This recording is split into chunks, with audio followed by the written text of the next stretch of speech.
Hello friends, Pandian ஸ்டோரில் என்ன நடக்குதுன்னு பார்க்கலாம் வாங்க. வீடியோவை ஸ்கிப் பண்ணாமல் கடைசி வரைக்கும் பாருங்கள். சேனலை சப்ஸ்கிரைப் பண்ணிக்கோங்க, மறக்காமல் பெல் ஐக்கானையும் கிளிக் பண்ணிக்கோங்க.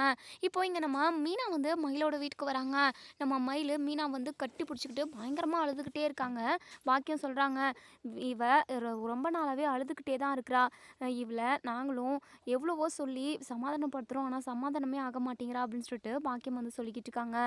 இப்போது இங்கே நம்ம மயில் வந்து மீனா, இவங்க எல்லாருக்குமே நான் எத்தனையோ டைம் சொன்னேன் பொய் சொல்லி கல்யாணம் பண்ண வேண்டான்னு சொல்லிட்டு. ஆனால் இவங்க பொய்யை சொல்லி கல்யாணம் பண்ணி கொடுத்துட்டாங்க. ஆனால் இப்போ என் வாழ்க்கை கெட்டு கிடக்கு அப்படின்னு சொல்லிட்டு பயங்கரமாக அழுதுகிட்டே இருக்காங்க. உடனே மயிலோட அப்பா இருந்துட்டு, இங்கே பாருமா, நாங்கள் என்ன படிக்க, அதாவது வேலைக்கு போயிட்டு வேலைக்கு சேர்த்து விடுறதுக்காக நாங்கள் பொய்யா சொன்னோம்? இல்லை இல்லை, கல்யாணம் பண்ணுறதுக்காக தானே படிப்பு விஷயத்தில் போய் சொன்னோம். மற்றபடி வயசு விஷயம் கூட ஒரு பெரிய விஷயமே இல்லை அப்படின்னு சொல்லி சொல்லுவோம். உடனே இங்கே மீனா சொல்கிறாங்க, நீங்கள் வயசு விஷயத்தில் பொய் சொன்னது தான் பிரச்சனையே. நீங்கள் எதுக்காக மறைச்சிங்க? அதனால தான் வீட்டில் உள்ள எல்லாருமே கோவமாக இருக்காங்க அப்படின்னு சொல்லிட்டு உடனே பாக்கியம் திமுறா பேசுகிறாங்க. அதெல்லாம் ஒரு பெரிய விஷயமா? நாங்கள் என்ன வேணும்னா பண்ணோம்? என்ன பண்ணுறது, எங்கள் குடும்ப சூழ்நிலை அப்படி பொய் சொல்ல வேண்டிய நிலைமை ஆகிப்போச்சு. அதுக்காக என் பொண்ணை வீட்டை விட்டா துரத்துவாங்க? அவங்களாலேயே யாரையுமே நான் சும்மாவே விட மாட்டேன் அப்படின்னு சொல்லிட்டு பாக்கியம் வந்து சொல்லுவோம். உடனே மயில் இருந்துட்டு, போதும் நிறுத்துமா, சும்மா உட்காந்துருமா, ஏற்கனவே நீ பண்ணதெல்லாம் போதும், இதுக்கப்புறமும் ஏதாவது பண்ணி என் வாழ்க்கை இன்னும் குடிதோடி புதைச்சிடாத அப்படின்னு சொல்லிட்டு இங்கே மயில் வந்து மீனா கிட்ட சொல்கிறாங்க.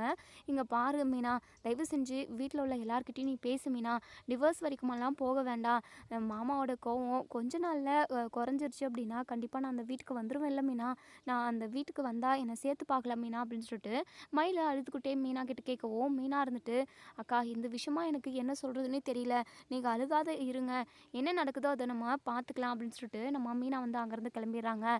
இன்னொரு சைடு இங்கே நம்ம பாண்டியனும் நம்ம சரவணனும் கடைக்கு போகிற வழியில் இங்கே சக்திவேலு, அதுக்கப்புறம் ஊரில் உள்ள எல்லாருமே ஒரு மாதிரி நம்ம சரவணனை பற்றி குடும்பத்தில் என்ன நடந்துச்சு, என்ன உன் பொண்டாட்டி வீட்டை விட்டு போயிட்டாளா அப்படி இப்படின்னு என்னென்னவோ பேசிடுறாங்க. நம்ம சரவணனுக்கு ரொம்பவே மனசு கஷ்டமாக இருக்குது. இன்னொரு சைடு இங்கே நம்ம கோமதி வீட்டில் அழுதுகிட்டே இருக்காங்க. கதிர் இருந்துட்டு, ஏமா அழுகுறீங்க அப்படின்னு சொல்லி கேட்கவும், என்னத்தடா சொல்கிறது, சரவணனை பார்த்த இல்லை நீ, சரவணனை பார்க்கவே எனக்கு அம்புட்டு கஷ்டமாக இருக்குது. இந்த மயில் நம்ம